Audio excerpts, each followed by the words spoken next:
మనిషి మనసు కల్మషము లేకుండా స్వచ్ఛంగా ఉండడం అలవాటు చేసుకోకపోతే ఏనుగు స్నానం చేసినట్టుగా, స్నానం చేసి బయటికి వచ్చి దుమ్ము పోసుకున్నట్టుగా అప్పటికి పాపాలు పోగొట్టుకుని మళ్ళీ బయటికి వచ్చి పాపాలు చేస్తే దాని వలన ప్రయోజనం ఉండదు. ఆ మనసు నిర్మలం కావడం గొప్పతనం. స్వామి హనుమ మనసు ఎప్పుడూ పరమ నిర్మలంగా ఉంటుంది. ఆయనకి ఏ స్వార్థం, ఏ కోరిక, నాకు ఇది కావాలన్న భావన ఆయన యందు ఉండవు. ఆయన ఏది చేసినా ఇతరుల కొరకు. కాబట్టి రామార్థం వానరార్థం చ చికీర్షం కర్మ దుష్కరం, దుష్కరమైన కర్మ చెయ్యడానికి సిద్ధపడ్డాడు. జగామలంకాం మనసా మనస్వి, శరీరంతో వెళ్ళడం తర్వాత, ముందు ఆయన మనస్సుతో లంకా పట్టణానికి వెళ్ళిపోయాడు.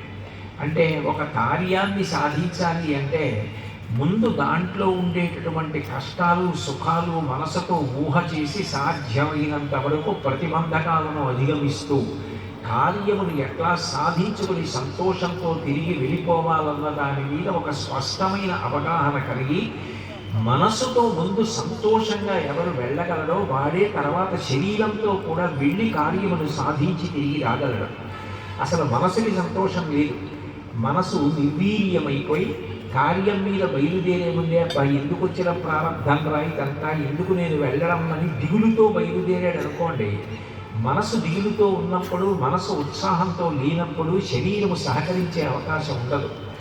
ఇది నాకు మహత్తరమైన అవకాశం, దీనిని నేను వినియోగించుకోవాలి, ఇది సాధించాలి, దీని చేత భగవత్కృపని పొందాలి అని ఎవరి మనసు యందు ఉత్సాహం ఉంటుందో వాళ్ళే జీవితాన్ని సార్థక్యం చేసుకోగలరు, కాలాన్ని సద్వినియోగం చేసుకోగలరు.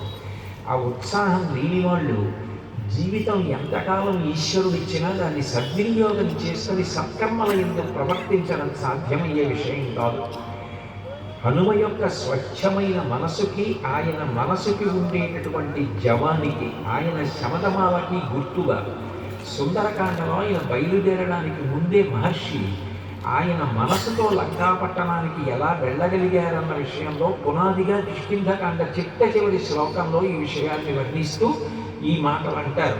సవేగవాంవేగ సమాహితాత్మ హరిప్రవీర పరవీరహంత మనస్సమాధాయ మహానుభావో జగామలంకాం మనసా మనస్వీ అంటారు.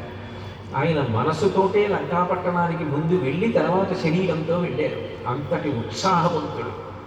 అసలు మనసు ఒక గొప్ప సంకల్పాన్ని చేస్తే తప్ప దాని వైపుకి ప్రవర్తించే అవకాశం ఉండదు. క్షణానికి మారిపోయే మనసు, నిశ్చలత్వం లేని మనసు, ఒక స్పష్టమైన అభిప్రాయం అవగాహన లేని మనసు ఎంత బలమైన శరీరంలో ఉన్నా ఆ వ్యక్తి ఏది సాధించలేడు. ఎందుకంటే మనసు ఎందు చాంచల్యం ఉంది. ఆయనకి స్థిరమైన బుద్ధి లేదు. ఆయన దేని ఎందు కుదురుకోలేడు. ఆయన తానే స్పష్టత లేనివాడు, తానే ధైర్యం లేనివాడు, తానే ఊర్చుకోలేనివాడు మంచి సంకల్పం ఎట్లా చేయగలడు? ఇతరులకు ఎట్లా అటువంటి ధైర్యాన్ని కల్పించగలడు? అందుకే ఆయన బయలుదేరుతూ సుందరకాండ ప్రారంభంలోనే తతో రావణనీతాయ సీతాయ శత్రుకర్షణ ఈయేష పథమన్వేష్టం చారణా చరితేపధి అంటారు. ఈయేష సంకల్పం చేయడం.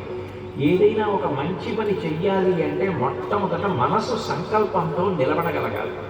ప్రతిదానికి భయం, ప్రతిదానికి అభద్రతాభావం, ఎంత తొందరగా పనులు వదిలిపెట్టి పారిపోదామా అన్న చాంచల్య బుద్ధి, నిశ్చలంగా ఒక దాని యందు నిలబడి కష్టపడి పైకి రాలేని పిరికితనం, బలహీనత. ఎందుకంటే ఆయన మనసుకి ధైర్యం లేదు.